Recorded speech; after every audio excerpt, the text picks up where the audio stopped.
ভাই রে ভাই কুড়িখানা। তো বন্ধুরা দেখতে পাচ্ছ আজকে আমাদের বাউড়িতে শুভেন্দু অধিকারী আসছে বলে তার জন্য কতটা মানে ভিড় হয়ে যাচ্ছে, শুধু র্যাপ ভর্তি, চারিদিকে শুধু র্যাপ দেখতে পাচ্ছ। তো বন্ধুরা আজকে আমি বলতে যাচ্ছি শুভেন্দু অধিকারী ফুল হিস্ট্রি, ওনার জন্ম, ওনার পরিবার, সব কিছু তথ্য, উনি কত সালে তৃণমূল করছিলেন আর কত সালে বিজেপিতে রয়েছিলেন, সব কিছু তথ্য আমি তোমাদের বলতে চাচ্ছি। তো ভিডিওটা লাস্ট অবধি দেখতে থাকো, ভিডিওটা কিন্তু খুব ইন্টারেস্টিং হতে যাচ্ছে। তো ভিডিওটা অবশ্যই লাইক করে সাবস্ক্রাইব করবে শুভেন্দু অধিকারীর জন্য। তো জয় বিজেপি, জয় শ্রীরাম, হাটার মহাদেব। তো শুভেন্দু অধিকারীর জন্ম 1970 সালের 15ই ডিসেম্বর, জন্মস্থান পূর্ব মেদিনীপুর জেলার কাঁথি শহর। তিনি একজন রাজনৈতিক পরিবারে জন্মগ্রহণ করেন। তার বাবা শিশির অধিকারী প্রাক্তন সংবাদ ও তৃণমূল নেতা। শিক্ষা ও ছাত্র জীবন, তিনি কাঁথি কলেজ পড়াশোনা করেন। ছাত্র অবস্থা থেকেই রাজনীতির প্রতি আগ্রহ ছিল। তৃণমূল ছাত্র পরিষদের সঙ্গে যুক্ত ছিলেন। 1995 সালে কাঁথি পৌরসভা থেকে কাউন্সিলর নির্বাচিত হন। 2009 ও 2014 আরও দুইবার সংসদ হন। নন্দীগ্রাম আন্দোলনের নেতা। 2007 সালে জমি অধিগ্রহণ বিরোধী আন্দোলনের নেতা হন।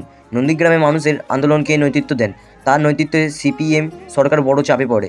মন্ত্রী হওয়া ও কাজ। 2011 সালে তৃণমূল সরকার মন্ত্রী হন। পরিবহন, সেচ,